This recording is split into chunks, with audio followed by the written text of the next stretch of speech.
जगत में प्रत्येक व्यक्ति को किसी ना किसी प्रकार की निर्बलता अवश्य होती।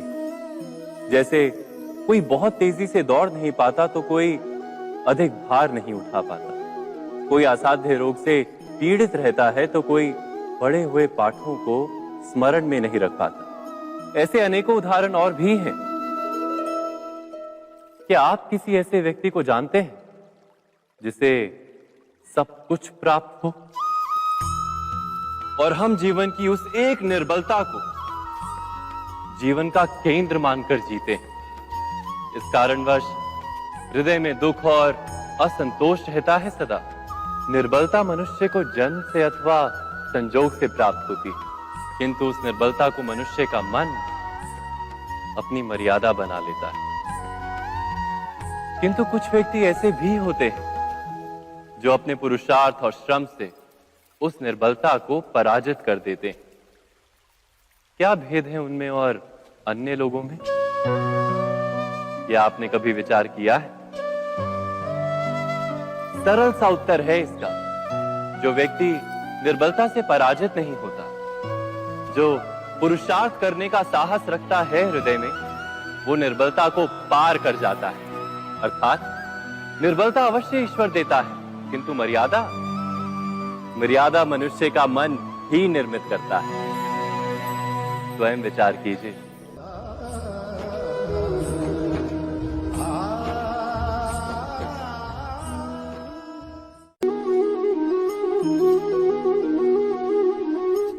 भविष्य का दूसरा नाम है संघर्ष। हृदय में आज इच्छा होती है और यदि पूर्ण नहीं हो पाती तो हृदय भविष्य की योजना बनाता है। भविष्य में इच्छा पूर्ण होगी ऐसी कल्पना करता रहता है, किंतु जीवन ना तो भविष्य में है ना अतीत में। जीवन तो इस क्षण का नाम, अर्थात इस क्षण का अनुभव ही जीवन का अनुभव।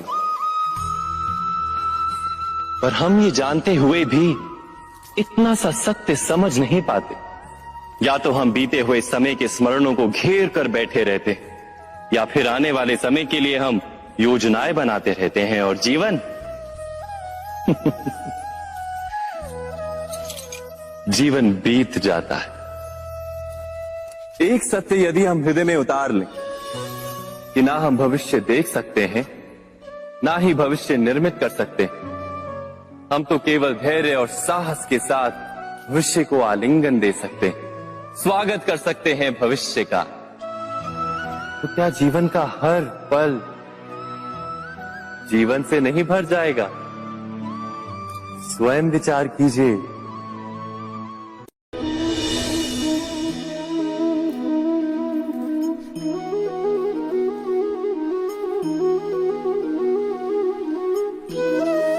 ज्ञान प्राप्ति सदा ही समर्पण से होती है, ये हम सब जानते हैं। किंतु समर्पण का वास्तविक महत्व क्या है? क्या हमने कभी विचार किया? मनुष्य का मन सदा ही ज्ञान प्राप्ति में विभिन्न बाधाओं को उत्पन्न करता है। कभी किसी अन्य विद्यार्थी से ईर्ष्या हो जाती है, कभी पढ़ाए हुए पाठों पर संदेह जन्मता है और कभी गुरु द्वारा दिया गया दंड मन को अहंकार से भर देता है। नहीं, क्या ऐसा नहीं होता? न जाने कैसे कैसे विचार मन को भटकाते हैं और मन की इसी अयोग्य स्थिति के कारण हम ज्ञान प्राप्त नहीं कर पाते। मन की योग्य स्थिति केवल समर्पण से निर्मित होती है। समर्पण मनुष्य के अहंकार का नाश करता है। ईर्ष्या, महत्वाकांक्षा आदि भावनाओं को दूर कर हृदय को शांत करता है और मन को एकाग्र करता है। वास्तव में ईश्वर की सृष्टि में ना ज्ञान की मर्यादा है, ना ज्ञानियों की।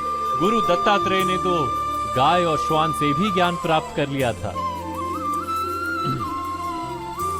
अर्थात विषय ब्रह्म ज्ञान का हो या जीवन के ज्ञान का या गुरुकुल में प्राप्त होने वाले ज्ञान का, उसकी प्राप्ति के लिए गुरु से अधिक महत्व है उस गुरु के प्रति हमारा समर्पण। क्या ये सत्य नहीं?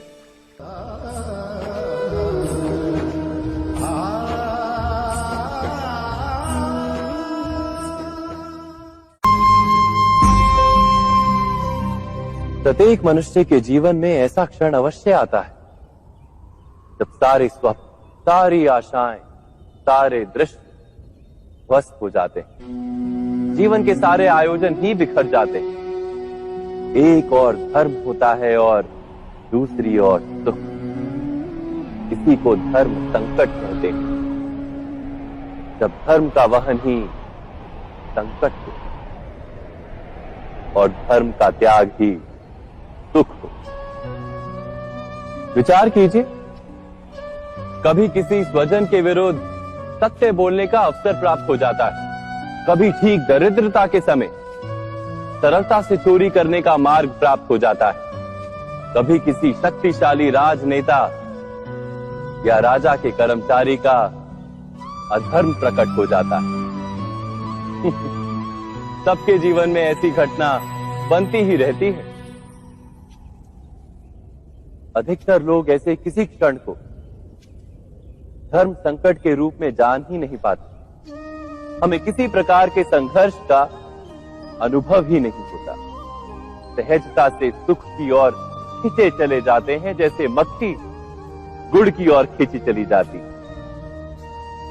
वास्तव में धर्म संकट का क्षण ईश्वर के निकट जाने का क्षण होता है।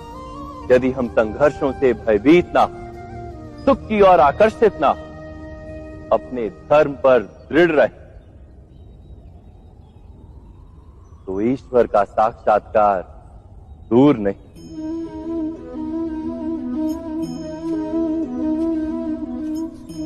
पवन से युद्ध करने वाला पत्ता यदि पेड़ से गिरता है तो भी आकाश की ओर उठता है। पवन से झुकने वाली घास वहीं भूमि पर रह जाती है। अर्थात धर्म संकट से यदि हम संकट को ही टाल दें तो सुख तो मिलता है, जीवन बढ़ता है,